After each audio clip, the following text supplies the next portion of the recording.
Hello, and welcome to The Monster and the Child, where childhood studies and monster studies collide. I'm Dr. Kathleen Kellett, and this video is all about stories that use monsters to encourage children to face their fears. Monsters are extremely versatile cultural phenomena. For the majority of my work on this channel, I focused mostly on monsters as symbols of the anti-human, as antagonistic forces against the cultural rules that organize societies. My primary research interests are monsters as political figures in any given time or place. But this is not the only thing that monsters can do. I've quoted this before, and I certainly will again. W. Scott Poole tells us that monsters, quote, do not mean one thing but 1,000, end quote. And sometimes those meanings can seem maybe kind of counterintuitive. For instance, if monsters are supposed to be scary, then why do so many stories use them to reassure young children? That is exactly what we're going to look at today with the picture books There's a Nightmare in My Closet by Mercer Mayer and The Monster at the End of This Book by your fuzzy pal Grover with an assist from John Stone, and then the film Monsters, Inc. So settle in for a perhaps uncharacteristically cozy video here on The Monster and the Child. Although, this being me, we are still going to get plenty political. And let's face some childhood fears. Mercer Mayer's There's a Nightmare in My Closet, published in 1968, contradicts its own title in the first line of its text. Despite the ominous present tense that gets us to open the book, the reader is immediately reassured by the child narrator that, quote, there used to be a nightmare in my closet, end quote. Already, the young child reader, or listener, as the intended audience is probably being read this story by a trusted adult, knows that the danger has already passed. The illustrations, however, capture the narrator's fear. He lays in bed with the covers pulled up to his chin, staring at the shadows beyond the open closet door. He has a pop gun and a toy cannon lying on top of him, and a military helmet and 2 toy soldiers on the floor. On top of these militaristic precautions, the boy tells us how he would always get out of bed to close the door and then not look behind him as he walked away. Illustrations show us how he would cower in bed in fear of the nightmare. Except then, quote, one night I decided to get rid of my nightmare once and for all, end quote. He dons the helmet and lines up all of the army toys. This is the first time his facial expression is not afraid, but actually smiling, albeit with some lowered eyebrows. He anticipates his attack with seeming pleasure. When the nightmare emerges in the dark, we can see that it's a combination of scary and funny features. That's a pretty neat artistic trick. The young child reader has to understand why the nightmare would scare the narrator, but also not be too scared themselves. Mayer pulls this off, to my mind, quite well. Scary features include the nightmare's size. His head brushes the ceiling, and what a head it is. Disproportionately large, it sports giant bat ears and a wide mouth. One of the nightmare's eyes is about the size of the child narrator's head. The nightmare also has a tail that ends in a spiked mace. However, there's also something undeniably goofy about the nightmare. He creeps across the room in an exaggerated tiptoe, like something out of Looney Tunes. Would you be scared if this thing came out of your closet? Yeah, probably. But then once you got a second look at his face, you might realize that you'd be okay.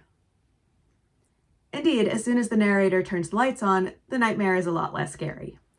For one thing, what looked like swamp green skin in the dark is actually pale pink with light green splotches. Plus, the nightmare is clearly intimidated by the narrator's show of force as he brandishes his pop gun and says, quote, go away, nightmare, or I'll shoot you, end quote. That line betrays the picture book's age, and don't worry, we're going to dig into all of this military stuff in a bit. The narrator does not give the nightmare time to heed his warning. Quote, I shot him anyway, end quote. The nightmare cowers and then starts crying. He sits with his hand in his gaping mouth, very much in the posture of a frightened baby or toddler.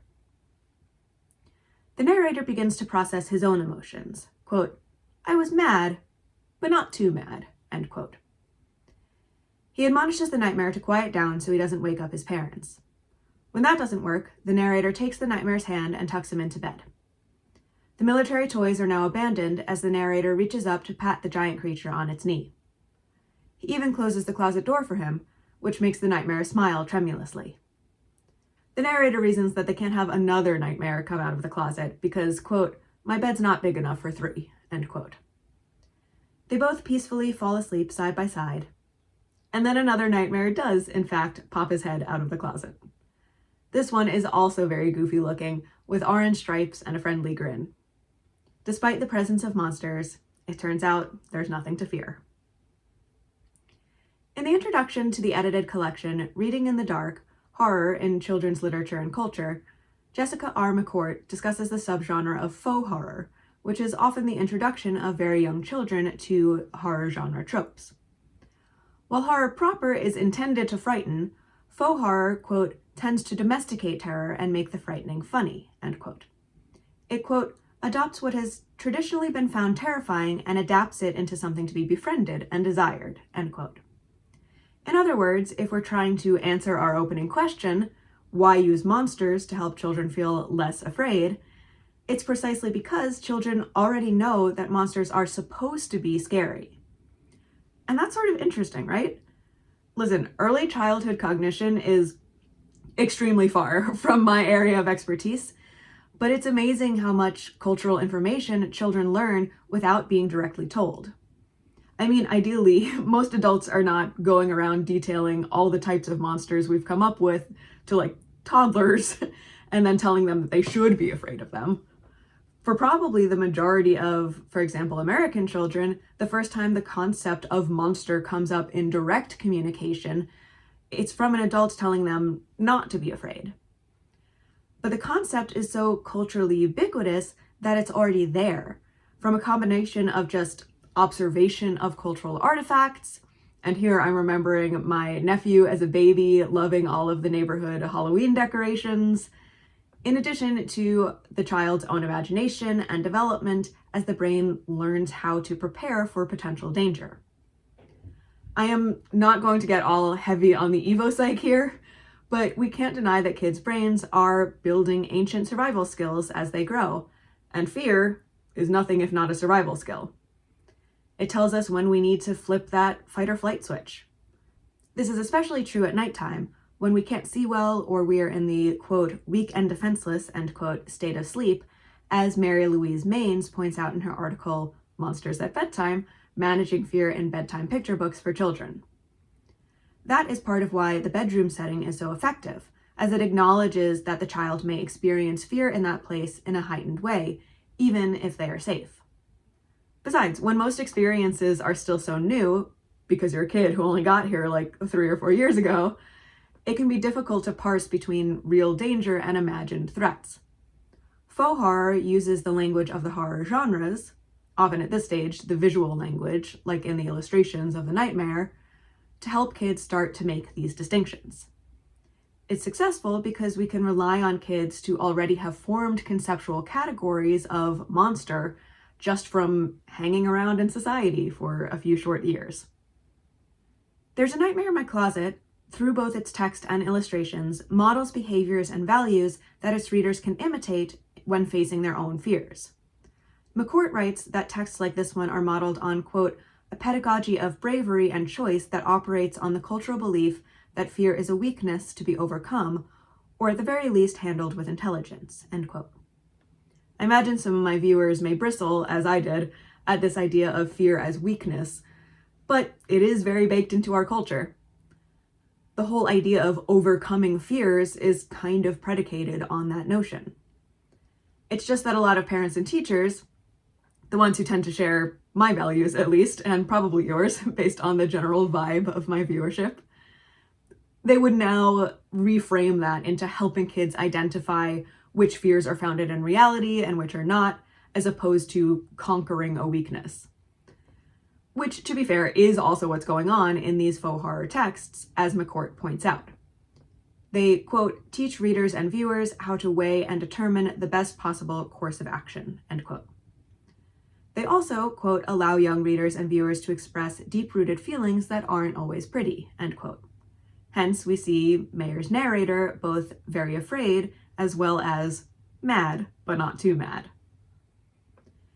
But if we view these narratives as teaching tools, which is pretty obvious they are intended in large part to be, albeit while still being entertaining, it's important to interrogate the specifics of what they are teaching. In From Aggressive Wolf to Heteronormative Zombie, Performing Monstrosity and Masculinity in the Narrative Picture Book, Rebecca A. Brown argues that picture books that feature monsters often demonstrate expectations of childhood masculine identity. Her essay looks at both There's a Nightmare in My Closet and Where the Wild Things Are, another classic boy and monster picture book, the one that uses monsters in a different way than the one I'm discussing in this video. As we already went over, monsters, 1,000 meanings.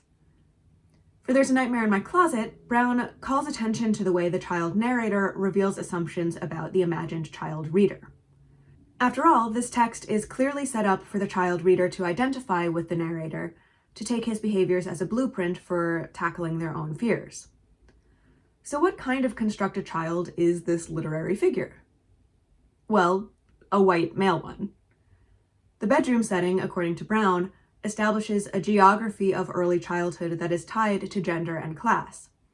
It suggests, quote, that the unfolding scenario could occur in any middle-class white male child's most private domain, end quote. And that maleness is defined in large part by the play acting of military roles. The narrator protects his domain with facsimiles of weapons, and it is through force that he first gains control over the fear represented by the nightmare. It is only when this force turns the nightmare from a threat to a fellow child that the narrator switches roles. He then play acts a paternal part by tucking the nightmare in and closing the closet door to keep out this other little kid's fears. In this way, the narrator practices for the adult roles that await a person of his gender within his society: soldier and dad. So that's some of the maleness of this narrative. What about the whiteness? In her book, Monstrous Youth, Transgressing the Boundaries of Childhood in the United States, Sarah Austin has a chapter entitled Images of Racial Anxiety in 1960s and 1970s Picture Books. Austin traces how, quote, the parallel traditions of racial coding in picture book portrayals of Black children as animals and the race-liberal doctrine of interracial friendship combine into monster picture books of the 1960s, in which the racialized monster attempts to enter the white family, but is allowed to do so only on the white child's terms, end quote. I know that may seem like a bit of a stretch without context, but stay with me here. Austin lays out the basic narrative of these picture books, of which There's a Nightmare in My Closet is a prime example. Quote, the child is frightened of the monster, but sees that the monster is also frightened and befriends it, resolving the conflict. In these stories, a kinship is established between the child and the monster. In fact, the monster is often depicted as childlike, end quote. So there is an identification of the implied child reader, not only with the child protagonist, but also to an extent with the monster. The narrator finds that his fear is shared with the nightmare, and that they both want to be safe in bed with the closet door shut. But, Austin points out, quote, the monster is not the same as the child protagonist due to both the embodied differences between the child and monster, and the monster's invasion of the child's home and family. Even when the monster is found to be non-threatening, the text suggests that they do not belong in the child's world, nor are they given a family of their own, end quote. So the child reader is a little like the monster, but they're more like the child protagonist. They can be nice to the monster, but from a position of relative power, like the paternalistic care that the narrator gives the nightmare. Austin connects this power dynamic to the ideology of race liberalism that was popular among, well, liberal white people in the 60s and 70s.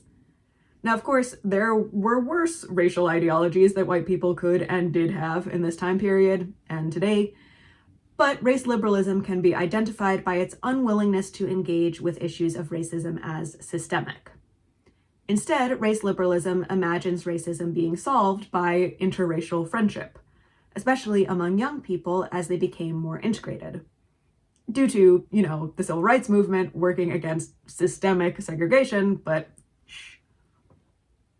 This outlook, quote, appealed to white readers because it suggests that the blot of racism was an individual rather than structural issue, end quote. Racists are just bad or generously mistaken people, but if we teach our white kids to not be like that, then everything will be fixed and fine. Clearly, this attitude has not entirely gone away. But what's all this have to do with There's a Nightmare in My Closet?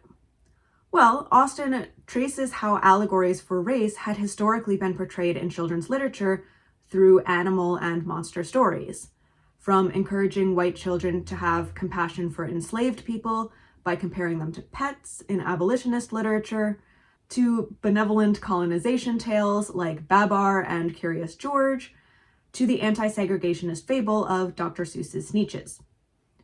So even when monster books aren't specifically about race, and to be clear, I doubt Mayer had any kind of racial message in mind when he was writing There's a Nightmare in My Closet, they still exist within and are likely influenced by this context of racialized monster allegories for kids.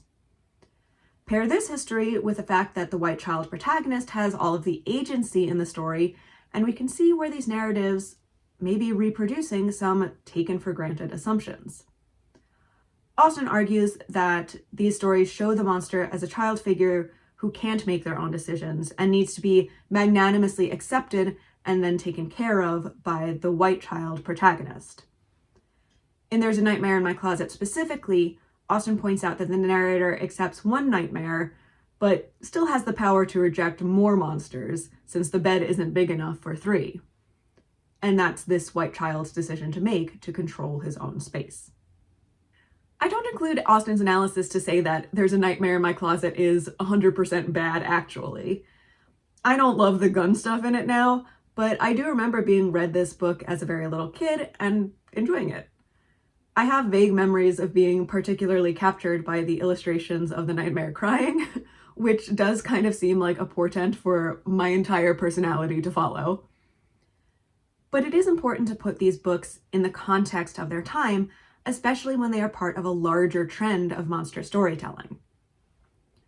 Fear as an affect, an embodied response, may be biological, but once we start writing about it, it becomes cultural, and therefore it becomes political. That very much includes the writing that adults produce for the youngest members of our societies. Now, all of this analysis is fine and good, but if you're worried that I'm about to burst your nostalgia bubble for the monster at the end of this book, don't worry. Austen has a more positive reading of this one. If you have not encountered this absolute classic in a while, the monster at the end of this book is a highly interactive picture book first published in 1971. Sesame Street itself was only a couple of years old at this point, having premiered in 1969 as a revolution in educational television. Grover, already a beloved and recognizable figure, smiles and waves at the reader from the cover with a "Hello, everybody." Unfortunately, I can't do the Grover impression that my mom could when she used to read this to me and my sister. Grover is not quite so happy when the book opens. "What did that say?" he asks the reader, responding to the title. Once he ascertains that apparently there is, in fact, a monster at the end of this book, he says, "Oh, I am so scared of monsters." He immediately tries to collude with the reader, asking them not to turn any more pages, so we never get to the end of this book and therefore never encounter the monster. But obviously, the child reader, or the adult reading to the child, won't obey, causing Grover to wail out his fears and frustrations. And I mean, that's most of the book. Grover continues to plead with the reader to stop it with all of the page turning, and he devises more and more strategies to ensure that we never reach the end. He ties the pages up with ropes, he barricades them with planks of wood, and finally he builds a whole entire brick wall to keep those pages closed. Once you collapse this last barrier with your mighty page turning, Grover comments from beneath the rubble, "Do you know that you are very strong?" Throughout all of this, there are two obvious pleasures of this picture book, which will be immediately evident to anyone who either has a memory of encountering this book as a kid or has had the good fortune of reading it to a child as an adult. The first pleasure is the melodramatic narration, which allows the adult reader louder to yell and swoon and beg and flail like a Muppet. The more the adult, or just older, reader gets into the performance, the funnier it is for the intended child audience. The other pleasure is the constant disobedience that the book requires. Grover is telling you not to turn the pages, but then what do? You keep turning them. The fear of the monster that you may have shared with Grover is counteracted here with a little bit of mischief. Mary Louise Maines notes that the fun and humor of fear-managing stories can help them from feeling too didactic, and therefore too boring or just annoying. It's one thing to just say, there's no rational reason to be scared right now, and it's another entirely to bust down Grover's brick wall. Now, it is possible that this element may backfire for some kids, depending on where they're at with their development of empathy. My nephew really loved this book for a while, but then he went through a stage where it upset him to see how scared Grover was. Even though he already knew the punchline, he didn't want to turn the pages when Grover was begging him not to. Which goes to show again that even media for the youngest of kids is never as simple as it seems, because those kids themselves are already complex people. Of course, it all works out in the end, because Grover is, in fact, the monster at the end of this book. Grover is overcome with relief that the thing he was so scared of is just, quote, lovable, furry old Grover, end quote. He gives himself a hug, and the revelation that the monster is me is surrounded by little hearts. Grover attempts to say that he told the reader not to be so scared, but at the final page turn, we get an admission of, I am so embarrassed. McCourt notes that the monster at the end of this book, as a work of faux horror, both teaches that suspense in a story can actually be fun, and that some fears are, quote, sometimes entirely in kids' own imaginations, end quote. Comparing this faux horror to There's a Nightmare in My Closet, however, Sarah Austin sees some stark differences. She notes that Sesame Street was an integrated project from the beginning, so we do not necessarily have the solely white intended child audience that was generally assumed in much of children's publishing. Sesame Street was intended to supplement early childhood education, particularly for working class and urban kids, and the program deliberately built its neighborhood to reflect those children's worlds. Austin points out that the monsters of Sesame Street, like Grover, are not mere replacements for people of color, because there are actual people of color on Sesame Street. Muppet diversity exists alongside human diversity as opposed to allegorizing it. But when it comes to the monster at the end of this book specifically, there are only two characters, Grover and the implied reader he addresses. And Grover, of course, is the only one depicted on the page. So instead of identifying with a child character who then makes decisions about a monster, the reader identifies directly with Grover, who is both child and monster. Austin argues that, quote, unlike earlier monster picture books that suggest children are uniquely suited to accept difference, this book suggests that fear of difference is a mark of immaturity, end quote. It is silly, embarrassing even, that Grover was so afraid of a monster before he realizes that monster is just another word for lovable furry old Grover. And personally, I rather like the implication here that there are things we can learn by facing what we fear, particularly things we can learn about ourselves. I have been lucky enough to teach courses about monsters at the college level, and when I did, my first day icebreaker question would always be, what's your favorite monster? Inevitably, I would have at least a couple students per class tell me Sully or Mike Wazowski. These were 18 and 19-year-old college first years, so they were no longer the primary intended audience of the Pixar film. I'll get into that more in a moment, but they retained really positive memories of this movie from their childhoods. It's easy to see why. Monsters, Inc. is a visual delight, it has a great voice cast, always here for Billy Crystal, and it has characters that anyone could root for. I hadn't seen it in probably a good 20 years before rewatching it for this video, and I still thoroughly enjoyed it. But also, for the purposes of this conversation about exploring fear through monsters, I found it fascinating in its depiction of fear. Before we can get into that though, let's take a look at the story. Monsters, Inc. takes place in Monstropolis, a bustling city whose residents come in a variety of shapes, sizes, and numbers of eyeballs. Life there is pretty mundane. Neighbors greet each other on their way to work and complain about jury duty.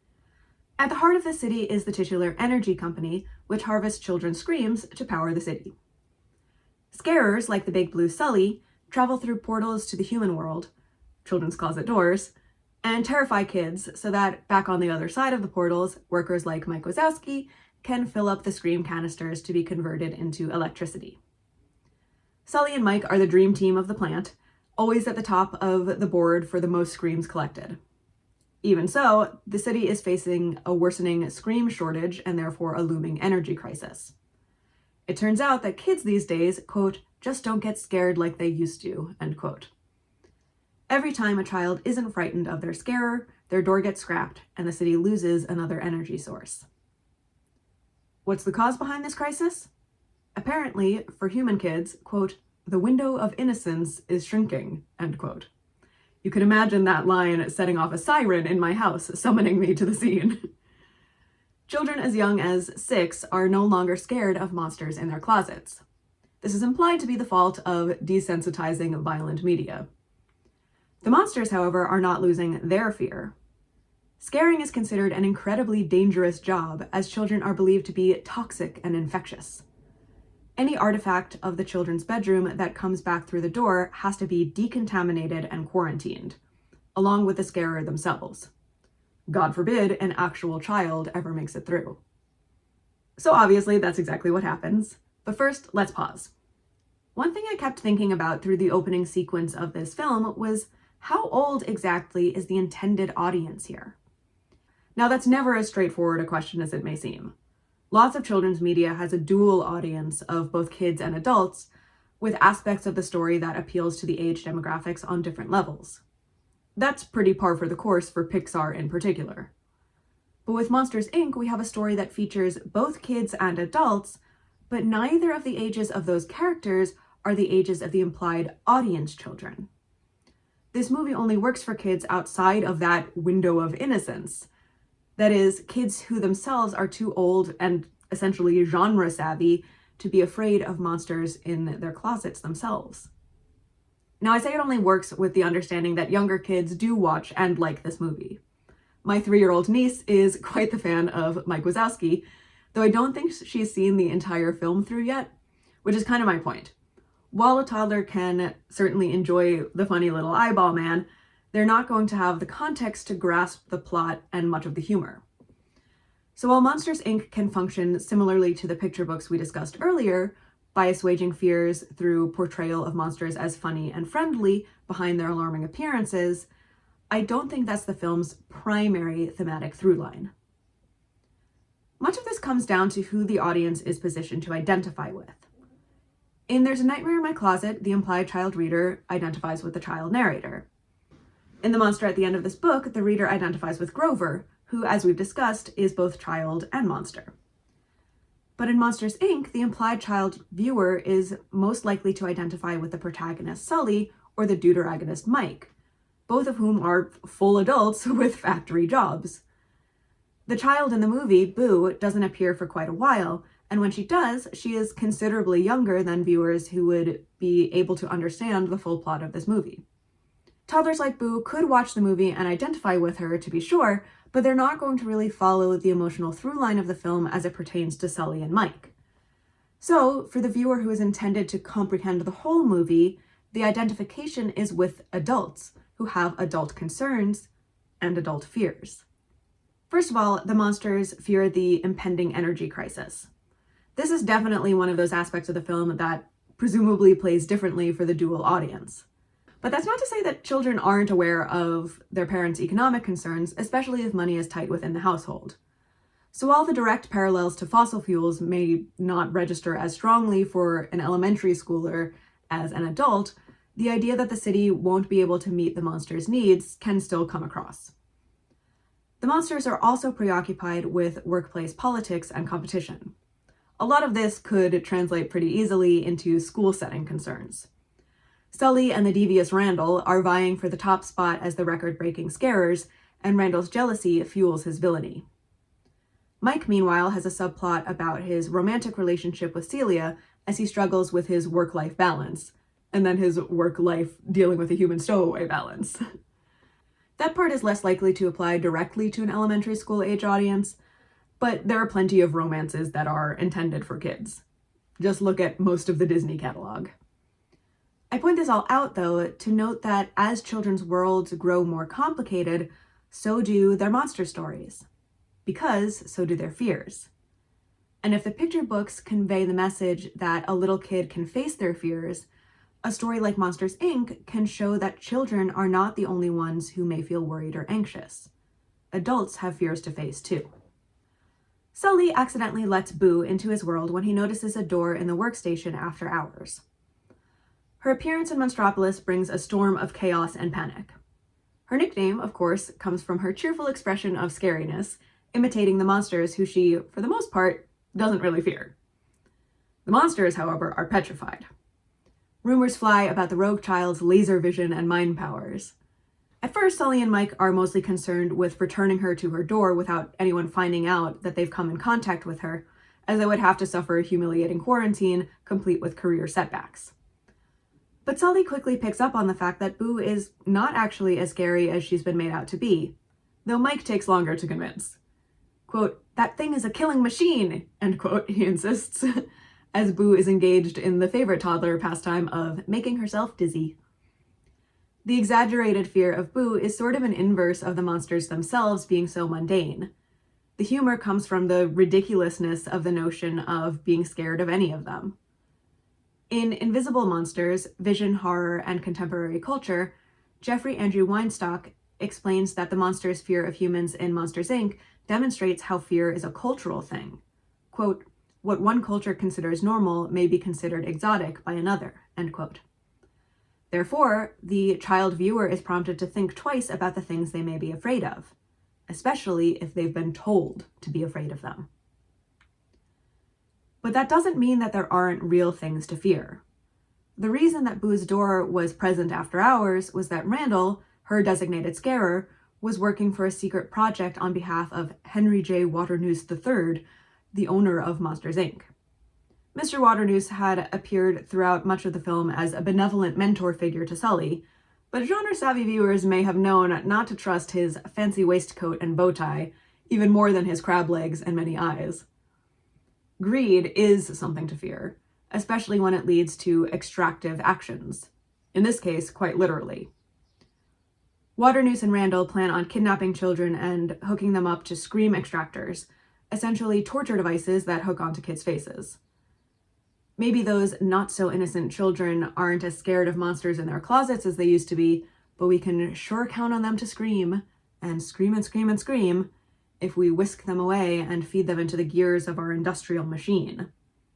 So, Monsters, Inc. gets pretty real here, with its depictions of the ways that powerful adults can use less powerful people, a demographic that definitely includes children, to hang on to wealth and comfort, the fate of those beneath them be damned. That's the kind of thing that can't be fixed by just facing what's in your closet. But it must be faced nevertheless. Here, bravery is not just about overcoming personal challenges or anxieties, but about addressing actual threats in order to help others. It would be easier to just let the most powerful people have their way, but in getting to know Boo, Sully and Mike have discovered a shared personhood across humans and monsters. Sully, in particular, has to face his own wrongdoing in scaring children for energy for so many years. Yes, the outcome was important. How else would the city function? But the ends never actually justified the means. Besides, there are other ways for the city to function. Better, more sustainable ways. Not that the powerful people are interested in that. So a thing that doesn't come up much on this channel because it's not my professional area is the fact that I am deeply passionate about environmental protection. And this film's pointed criticism of destructive extraction when sustainable growth is right there, ready to be implemented, did kind of make me feel like screaming myself. In this case, the sustainable energy is children's laughter, which is actually vastly more powerful than their screams. This metaphor works on a few levels because, as we've seen, faux horror relies on humor to, if not nullify, then at least mitigate fear. In No Go the Boogeyman, Marina Warner explains that, quote, "Humor is clearly one of the chief and most successful ways in which popular culture resists fear," end quote. This movie, as many funny monster stories do, often relies on the misfortune of what Warner calls the fall guy, who in this case is Mike Wazowski. Any injury that befalls him is hilarious to Boo. Warner observes that, quote, ogres lose a lot of their bite when they are shown up as blundering fools, end quote.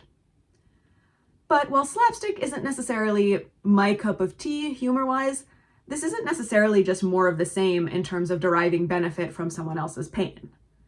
Warner explains, quote, Fall Guys invite identification, of course, and while laughing at them exempts you from being laughed at, you simultaneously recognize the situations depicted as all too familiar, end quote.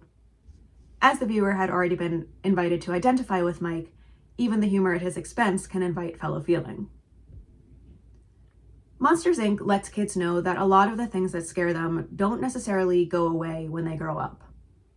Even as an adult, it makes sense to be scared of the fact that there are people and institutions who don't listen to the less powerful and that oppress and harm them. Waternoose and Randall are willing to do violence to protect their positions, and that's scary no matter how old you are. But the film shows there are things that you can do about your fears. You can fight back even when you're scared, even if fighting back is legitimately dangerous. You can help find new, less scary solutions to life's problems. You can laugh with, and sometimes at, your friends, and be excited to get to know people who are different from you. You can be curious. The monsters aren't always going to be who you assume they are, so it's important to think twice about what you take for granted. And honestly, that's a lesson that we scared humans have to learn again and again for a much longer time than our childhoods last. Fear is something that all living things share to at least some extent. If there's something in you that wants to stay alive, there's a response that will move you away from the things that threaten that. That embodied instinct is so deep and so powerful that it comes as no surprise that we humans turn to metaphors like monsters to explain it, or to even conceptualize it. A young child may not cognitively know why their heart starts beating so hard in the dark. A monster puts a face, a source, a reason to that feeling. And as we grow older, those monsters stay with us, expanding their meanings and narratives to meet our more complex fears, as well as our responses to those fears. Of course, any monster media for kids is almost certainly made by adults, so it probably will tell us more about adulthood than childhood. Innocence and purity kind of require only positive emotions to remain, well, innocent and pure. If a child experiences too much fear, that can be seen as a loss or destruction of their innocence. It's really an impossible task to tease out where the protection of that social construct ends and where the desire to provide good lives for individual kids begins, because social constructs are the organizing structures of culture and cultural thought. But I think we can critique many aspects of the construction of innocence, and I do in almost every video on this channel, while still acknowledging that, yeah, I don't want kids to be too scared either. I want them to be able to trust in the safety of their environments. But since fear is inevitable for them as living beings, it's important not to see fear as a childhood ruiner or ender. Instead, helping kids deal with fear in ways that also build community and connection through means such as storytelling is, to my mind, a pretty noble goal for us adults to pursue. We just need to be willing to examine our own stories to see what biases or unintended tropes may have gotten in there. And we need to always remember that we're not any less scared than the kids are. As long as we're willing to keep going in spite of it, maybe that's what kids need to know too. I hope that you've enjoyed this video. If you did, please give it a like and leave a comment down below about your favorite early childhood monsters. Make sure to subscribe to the channel if you haven't already.